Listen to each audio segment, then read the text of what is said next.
Muito bem, irmãos. Vamos abrir a palavra de Deus no Evangelho de Lucas. Ainda capítulo 1, predição do nascimento de Jesus. Lucas capítulo 1, de 26 a 38. Eu gostaria de falar nessa noite sobre Maria. Não é um sermão que você ouvirá com muita frequência em púlpitos evangélicos. Mas eu vou falar sobre Maria nessa noite. Lucas 1, de 26 a 38. No 6º mês foi o anjo Gabriel enviado da parte de Deus para uma cidade da Galiléia chamada Nazaré, a uma virgem desposada com certo homem da casa de Davi, cujo nome era José. A virgem chamava-se Maria. E entrando o anjo onde ela estava, disse: Alegra-te, muito favorecida, o Senhor é contigo. Ela, porém, ao ouvir esta palavra, perturbou-se muito e pôs-se a pensar no que significaria esta saudação. Mas o anjo lhe disse: Maria, não temas, porque achaste graça diante de Deus. Eis que conceberás e darás à luz um filho a quem chamarás pelo nome de Jesus. Este será grande e será chamado Filho do Altíssimo. Deus, o Senhor, lhe dará o trono de Davi, seu pai. Ele reinará para sempre sobre a casa de Jacó, e o seu reinado não terá fim. Então disse Maria ao anjo: Como será isso, pois não tenho relação com homem algum? Respondeu-lhe o anjo: Descerá sobre ti o Espírito Santo, e o poder do Altíssimo te envolverá com a sua sombra. Por isso também o ente santo que há de nascer será chamado Filho de Deus. E Isabel, tua parenta, igualmente, concebeu um filho na sua velhice, sendo este já o 6º mês para aquela que diziam ser estéril. Porque para Deus não haverá impossível em todas as suas promessas. Então disse Maria: Aqui está a serva do Senhor, que se cumpra em mim conforme a sua palavra. E o anjo se ausentou dela. A figura da mãe de Jesus, muito cedo na igreja cristã, causou discussões e polêmicas. Os pais da igreja, século II, III e depois os teólogos que vieram após eles, tiveram muitas discussões e debates a respeito de algumas questões relacionadas com a mãe de Jesus. Primeiro, o fato de que ela era mãe de Jesus, e Jesus sendo Deus, não significava que ela era mãe de Deus. Houve muita discussão sobre isso, até que um concílio primitivo da igreja antiga resolveu a questão, não sem muita polêmica, e com certeza não para satisfação de todos, dizendo que ela era Theotokos, a mãe de Deus, no sentido não de que Jesus tinha herdado a divindade dela, mas de que o ente que nasceu de Maria era o Filho de Deus. Os protestantes depois, particularmente os reformadores e os que vieram depois, rejeitaram essa conclusão, porque entendem que o título Mãe de Deus é no mínimo confuso, e pode dar a impressão de que Maria está acima de Deus, como eventualmente no mínimo acaba acontecendo quando ela é quase promovida à divindade dentro de alguns círculos da Igreja Católica. A outra questão também discutida era se a virgindade dela continuou depois que ela deu depois que ela deu à luz a Jesus. Ela continuou a ser virgem. Isso também foi motivo de grande discussão no meio da Igreja antiga. Outra discussão relacionada com Maria ela poderia ser venerada, ela poderiam orações ser feitas a ela, era possível, já que ela era a mãe de Deus, pedir a ela para que ela pedisse ao seu filho, para que alguma coisa fosse feita. Com o fortalecimento e o surgimento do catolicismo, a partir do século III, a pessoa de Maria passou a se destacar mais e mais dos demais santos daquela época, e ela passou a ser considerada como nascida sem pecado, como tendo sido virgem perpétua.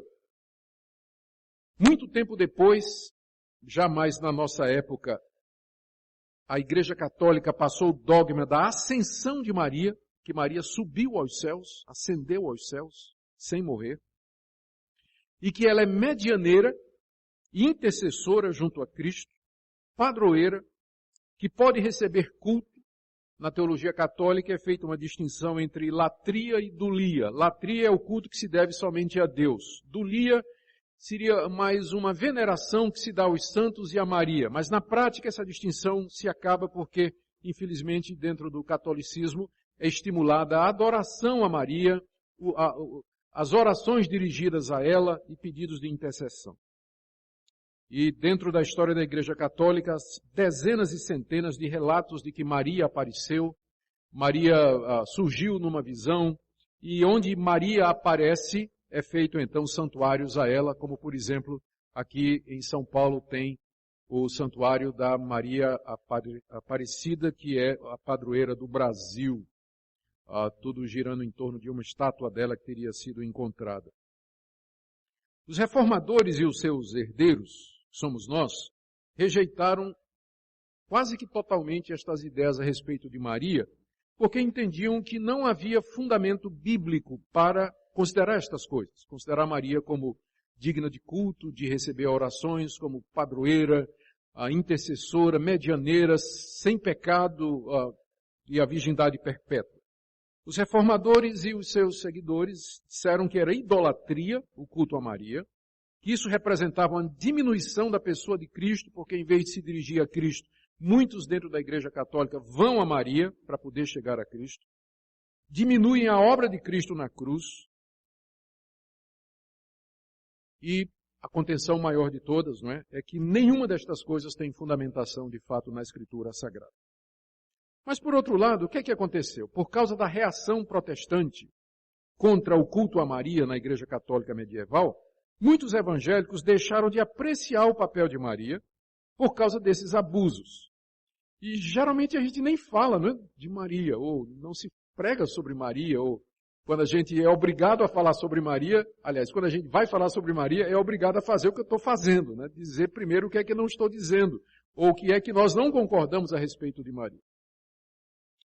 Mas a verdade é que a palavra de Deus fala de Maria como sendo uma pessoa extraordinária, que se destacou entre as pessoas da sua época e que foi agraciada por Deus de uma maneira extraordinária para ser a mãe do nosso Salvador. E era sobre isso que eu queria falar nessa noite, aproveitando que na sequência do nosso estudo, Maria é a pessoa central da passagem do verso 26 a 38. Na verdade, a pessoa central é Cristo, cujo nascimento é anunciado.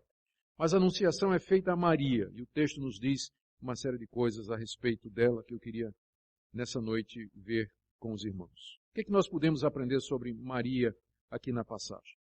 Primeiro que ela era uma jovem judia que morava em Nazaré da Galileia. Está aí no verso 26. O anjo Gabriel, enviado da parte de Deus, foi a uma cidade da Galileia chamada Nazaré.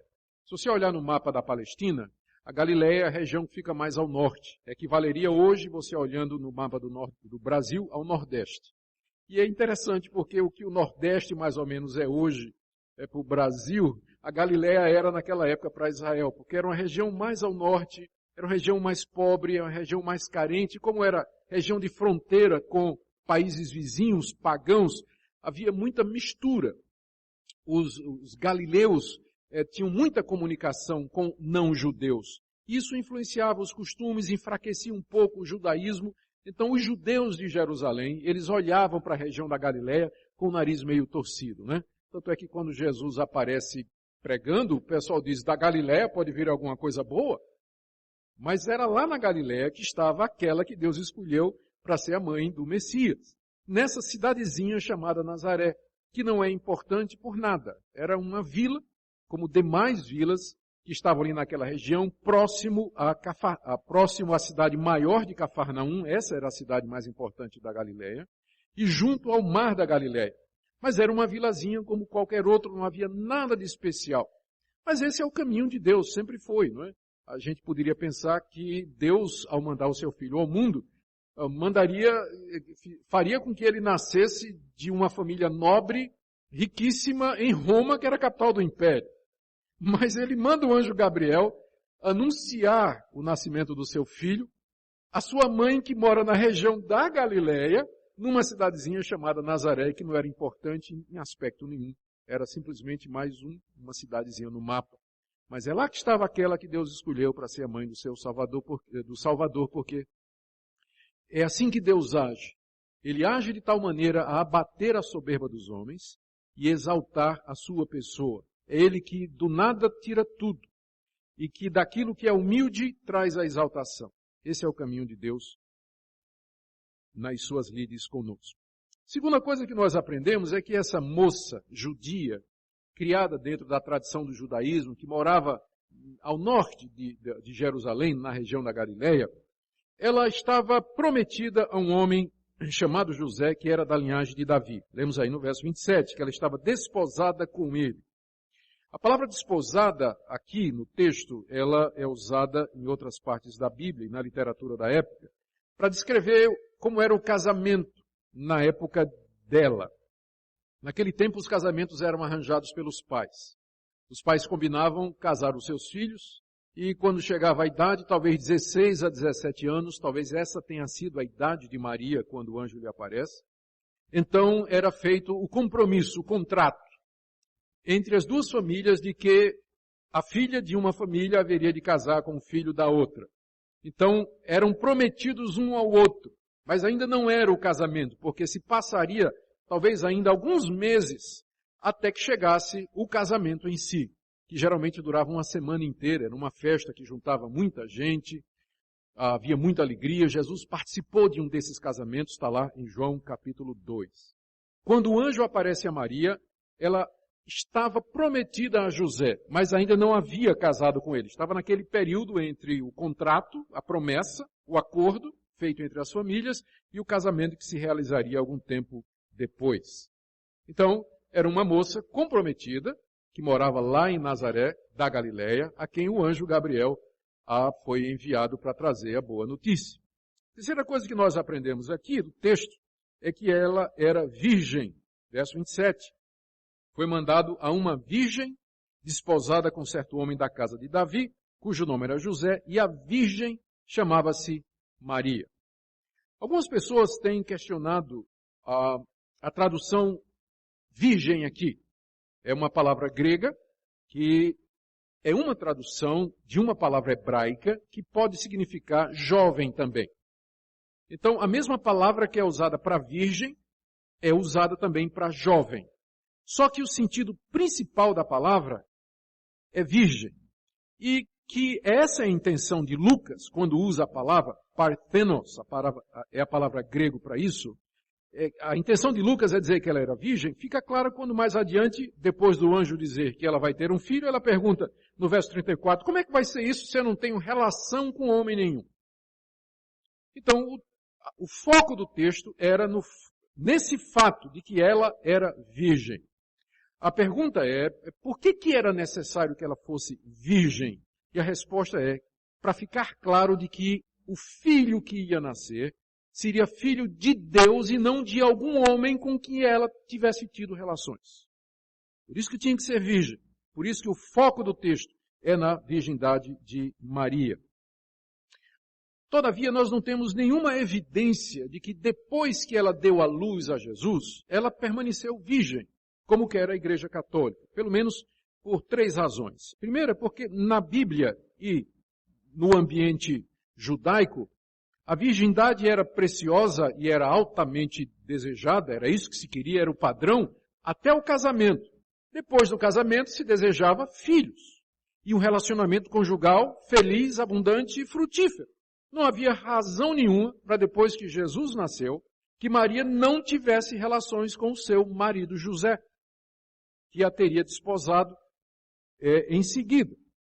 Segunda razão é que lá em Mateus, capítulo 1, verso 25, quando Mateus relata o nascimento de Jesus, diz que José não teve relações com Maria enquanto ela não deu à luz ao seu filho primogênito. Essa expressão, enquanto não deu à luz ao seu filho primogênito, significa que quando ela deu à luz ao seu filho primogênito, depois disso ela teve relações. Não teve relações com José antes de Jesus nascer. Para ficar claro que o filho não era de José, mas era filho do Altíssimo, nascido de maneira sobrenatural. E o outro argumento é que lá em Marcos capítulo 6, de 1 a 5, de 1 a 3, há uma relação dos nomes dos irmãos de Jesus. Se você abrir aí a sua Bíblia, você pode acompanhar comigo a leitura. Quando Jesus, já adulto, volta lá para a sua cidade, todo mundo fica espantado com ele, né? E começam a dizer, quem é esse? Verso 2 do capítulo 6 de Marcos. Chegou no sábado, Jesus passou a ensiná-los na sinagoga em Nazaré. E muitos ouvindo se maravilhavam, dizendo, de onde vem a ele estas coisas? Que sabedoria é esta que lhe foi dada? E como se fazem tais maravilhas por suas mãos? Não é este o carpinteiro, filho de Maria, irmão de Tiago, José, Judas e Simão? E não vivem aqui entre nós as suas irmãs? E se escandalizavam nele. Aqui estão os nomes dos 4 irmãos de Jesus. Tiago, José, Judas e Simão. E está dito que também tinha irmãs. O mais natural, a leitura mais simples e natural do texto, é que estes são irmãos carnais de Jesus. Que depois que Jesus nasceu, Maria teve uma vida conjugal normal, como esposa de José, e teve com ele estes filhos aqui. Está aqui o nome dos 4. E teve mais algumas irmãs. As pessoas, na tentativa de garantir a doutrina da virgindade perpétua de Maria, dizem, não, mas isso aqui são primos. Porque a palavra adelphos, que é usada no grego para significar irmãos, às vezes é usada para primo. Sim, às vezes é usada para primo, mas a maioria das vezes significa irmão mesmo. Por que aqui seria primo? Se aqui é primo, fica sem força a surpresa dos moradores, não é? Porque, imagina, chega Jesus lá, a pessoa diz, mas eu conheço esse fulano de tal. Ele não é primo de tal? Mas sim, e daí? É primo, mas podia estar morando longe. Podia não ter relação nenhuma com os primos. O texto só tem pegada se fossem irmãos de Jesus. Eu conheço os irmãos dele, eu conheço as irmãs dele. Elas moram aqui. Aí sim faz sentido. Mas dizer que era primo. Outros dizem que eram filhos de José de um primeiro casamento. Que quando Maria casa com José, José já é um coroa, que tem filhos de outro casamento, é um viúvo, né? E que esse pessoal aqui, José, foi a parte que José trouxe para o casamento, é os filhos do primeiro casamento. Mas a pergunta é, onde é que está a base bíblica para isso? Não tem nada dizendo disso aqui. A leitura normal do texto é que estes são os irmãos carnais de Jesus, meio-irmãos, e irmãs também, e que são filhos do relacionamento de Maria com José. Não há nada errado nisso. Maria era casada com José. E podia ter relações com ele. Isso não diminui a pessoa de Maria. Ao contrário, no contexto, na sociedade judaica da época, isso a engrandecia, que ela gerou filhos depois do primogênito que foi Jesus. Então, o texto, ao enfatizar, voltando a Lucas, ao enfatizar a virgindade de Maria, faz isso por causa da necessidade de deixar claro que o ente que haveria de nascer não era filho de um homem, mas era filho de Deus. Mas uma vez que ele nasce, não há necessidade alguma, nem bíblica, nem exegética, nem teológica, de que Maria tenha continuado virgem. Virgem perpétua, como a Igreja Católica acredita que tenha acontecido. Infelizmente, esse conceito veio influenciar mais tarde, é um dos conceitos que veio influenciar mais tarde o surgimento do voto obrigatório de celibato para os padres na Idade Média, com os prejuízos que nós conhecemos.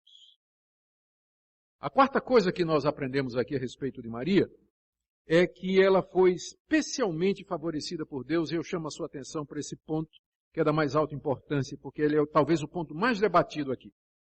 O texto diz, o anjo diz no verso 28, a Maria, alegra-te muito favorecida, o Senhor é contigo.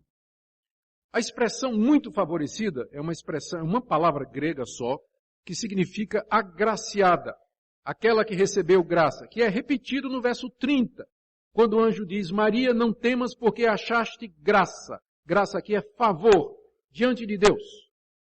Essa mesma palavra que aparece no verso 28, muito favorecida, ela aparece no texto de Efésios capítulo 1, verso 6, que inclusive nós lemos na liturgia de hoje, quando Paulo diz que Deus nos concedeu a sua graça em Jesus. A palavra conceder é a mesma palavra no original que aparece aqui.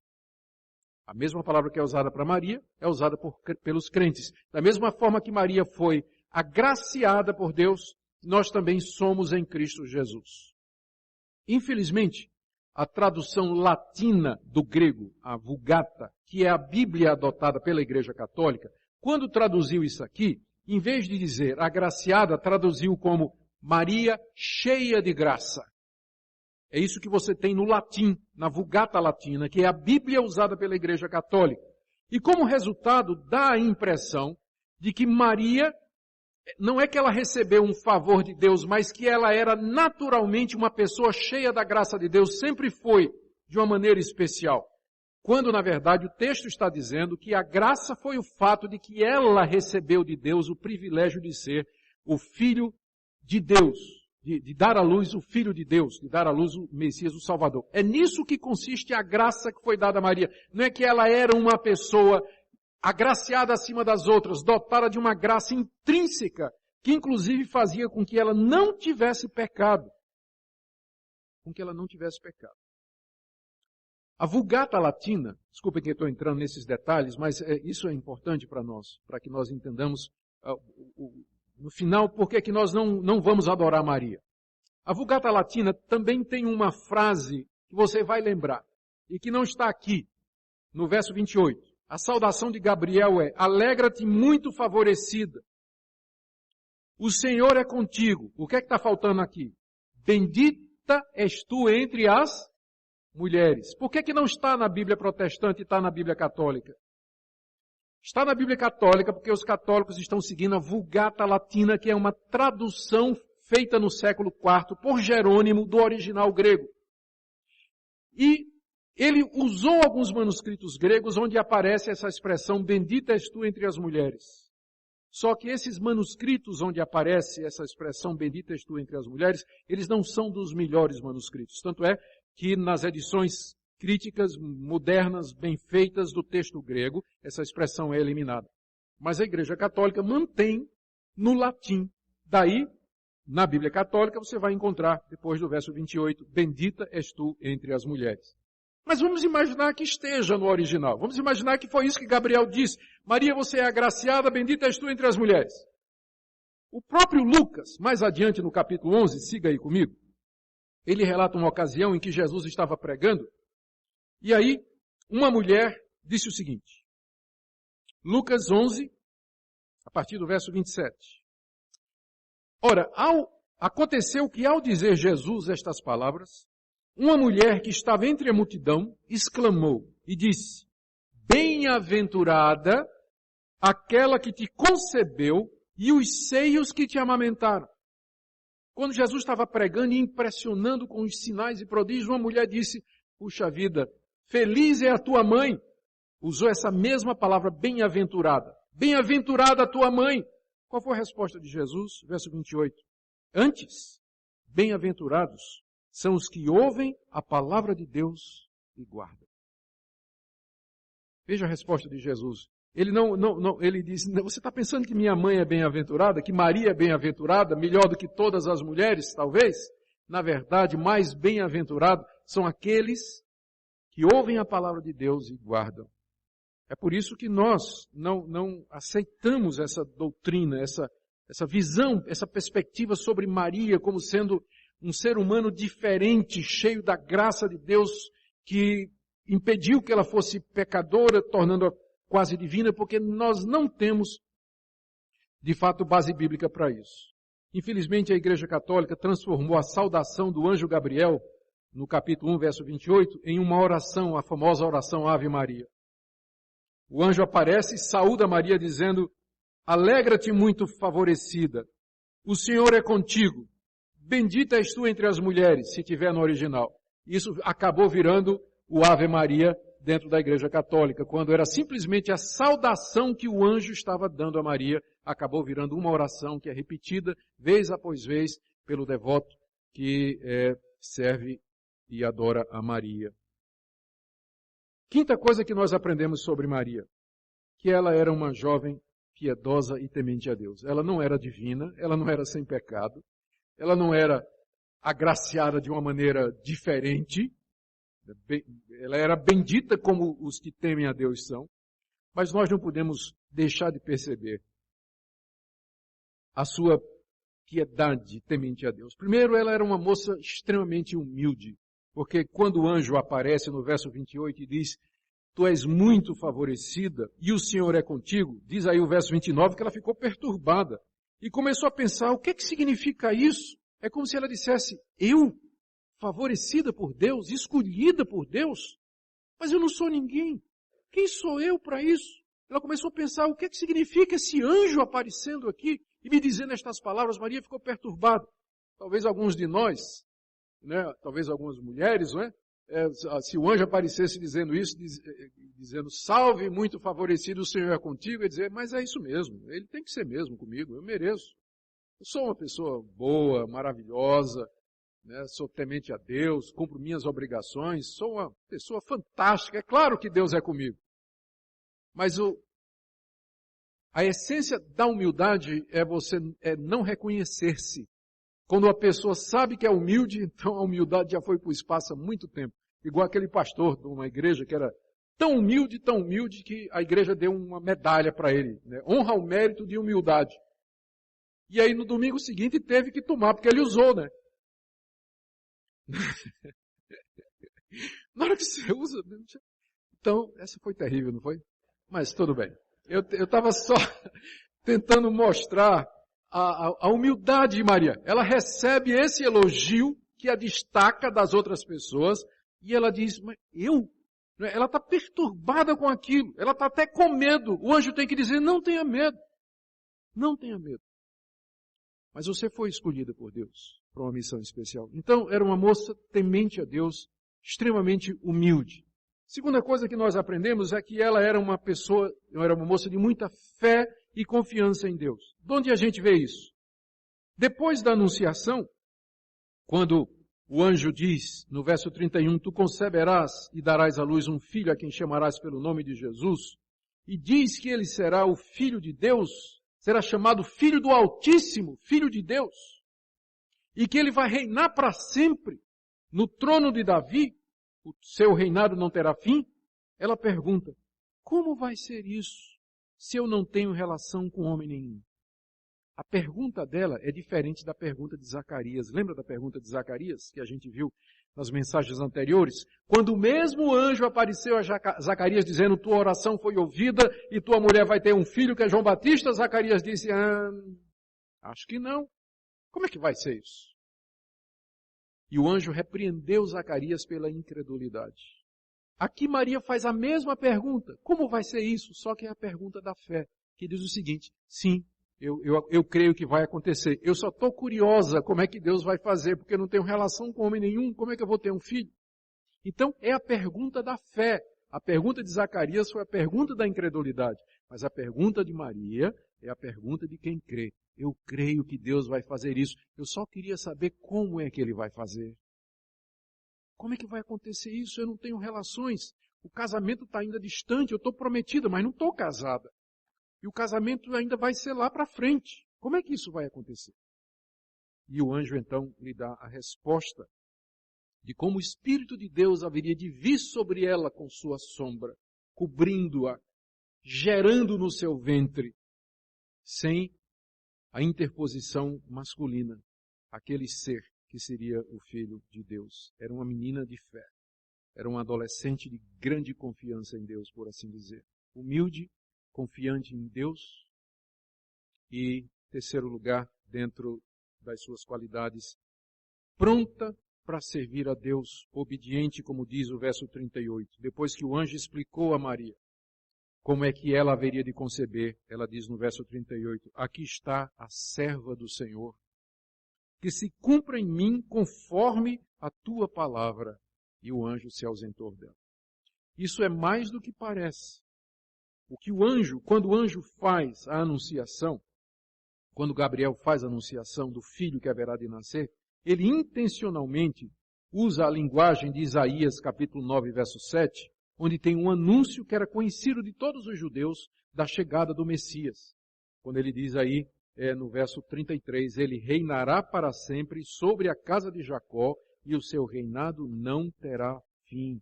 Isso está lá em Isaías capítulo 9, verso 7, é uma descrição do Messias. Então, Maria, quando ela ela ouve aquele anúncio, a explicação, ela está consciente de que o ser que vai ser gerado nela é o Filho de Deus, o Rei de Israel, o Messias que haverá de reinar sobre o mundo para todo sempre. Não é uma responsabilidade pequena.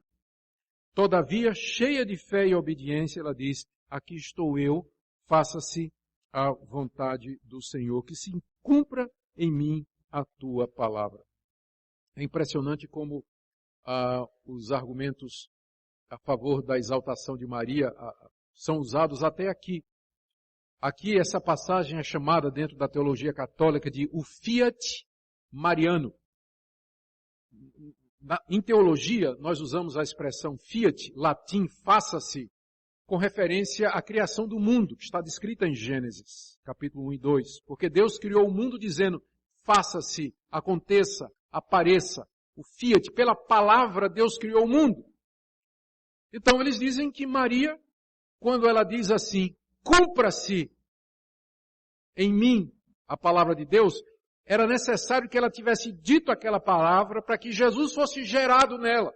É chamado fiat mariano. Mas a pergunta é, Maria aqui está dando uma ordem?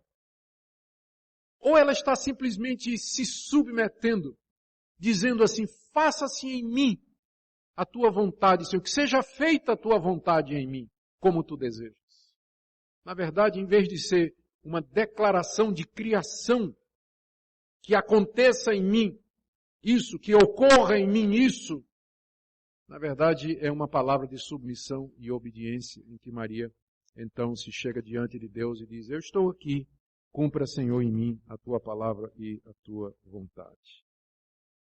Caminhando já para o final, qual deve ser então, queridos, a nossa atitude com relação a Maria?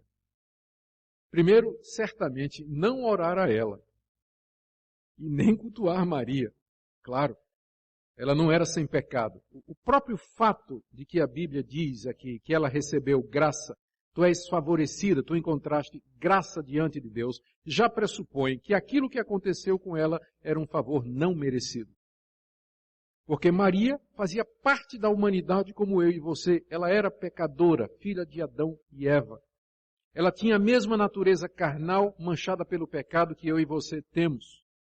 Se vem o argumento de que era necessário que ela não tivesse pecado para que Jesus nascesse sem pecado, então nós vamos ter que dizer que a mãe de Maria também não tinha pecado para que Maria nascesse sem pecado. E a avó de Maria não podia ter pecado para que a mãe de Maria nascesse sem pecado, para que Maria não tivesse pecado. Ela era membro da raça humana como você e eu, era pecadora como você e eu. Ela foi agraciada por Deus, distinguida por Deus, escolhida por Deus para ser a mãe do Filho de Deus e filho e ser o nosso Salvador. Ela não era sem pecado. Também ela não era a mãe de Deus. Precisamos entender bem essa expressão. Dizer que Maria é a mãe de Deus é confuso, porque isso é um silogismo, não é? O silogismo funciona mais ou menos assim. Jesus é Deus, tá certo. Maria é mãe de Jesus, tá certo. Conclusão, Maria é mãe de Deus. Isso é um tipo de um raciocínio errado. As duas premissas estão corretas, mas a conclusão está errada. Porque a segunda premissa está faltando alguma coisa. Primeira premissa. Aliás, a primeira premissa está faltando alguma coisa. Jesus é Deus e homem. Aí sim. Né? Maria é mãe de Jesus. Conclusão, Maria é mãe da parte humana de Jesus. Da natureza humana de Jesus. Essa é que é a sequência lógica. Esse é que é o raciocínio lógico. E que nós então entendemos que é a verdade. Por isso nós não cultuamos Maria, nós não adoramos Maria. Nós não cremos que Maria é mediadora, não cremos que ela é intercessora. Não acredito naquele plástico que o pessoal cola no carro que diz assim, peça à mãe que o filho obedece. Já viram aquele? Peça à mãe que o filho obedece. É uma teologia que é baseada numa concepção equivocada a respeito da pessoa de Maria. Por outro lado, se certamente a gente não deve orar a Maria, nós devemos agradecer a Deus por ela. Agradecer a Deus que levantou aquela moça, aquela adolescente, talvez 16, 17 anos, temente a Deus, fiel a Deus, pronta a obedecer a Deus, e que serve como exemplo de humildade, de fé e de entrega e de modelo para os adolescentes hoje, modelo para os jovens de hoje, de piedade, de comunhão com Deus, de submissão.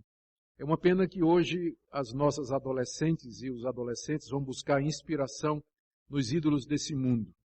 Mas Maria é um bom modelo. Se você está procurando de alguém em quem se espelhar, alguma pessoa cuja vida lhe impressione, estude a vida de Maria.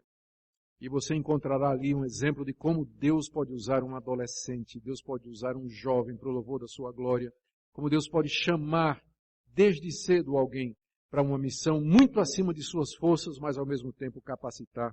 Assim é Maria. Eu concluo com algumas aplicações para nós. Aqui nós vemos como surgem as heresias. A grande discussão no final é essa. Qual o papel da tradição dentro do cristianismo? Porque foi a tradição que elevou Maria a essa condição de quase quarto membro da Trindade. Foi a tradição que levou isso. Você não vai encontrar isso na Escritura Sagrada. Quando os reformadores iniciaram a reforma protestante, o grito de guerra deles foi sola Scriptura, ou somente a Escritura, dizendo: nós só aceitaremos na igreja aquilo que puder ser provado pela Escritura. Por isso que eles rejeitaram o papado, a adoração dos santos, rejeitaram o purgatório, mediação dos santos, rejeitaram os 7 sacramentos da Igreja Católica e a adoração e o culto a Maria. Por quê? Porque não tem fundamento na Escritura. E essa é a regra pela qual nós temos que viver e andar. Só a Bíblia. Só aquilo que pode ser provado e ensinado de maneira direta ou implícita na palavra de Deus é que vai guiar a nossa consciência, aquilo que nós cremos e aquilo que nós devemos fazer. E eu termino então com essa recomendação de que nós sempre estejamos atentos a isso. A Bíblia é a nossa única regra de fé e de prática, e a ela somente que nós devemos obediência. Amém. Nosso Deus, te agradecemos por Maria, agradecemos que o Senhor a levantou para ser a mãe do Salvador, agradecemos que o Senhor a sustentou, abençoou, usou de maneira poderosa, e nós pedimos também que o Senhor nos ajude a confiar que o Senhor continua a chamar jovens para a realização dos teus propósitos. O Senhor continua a chamar pessoas a quem o Senhor entrega tarefas, missões.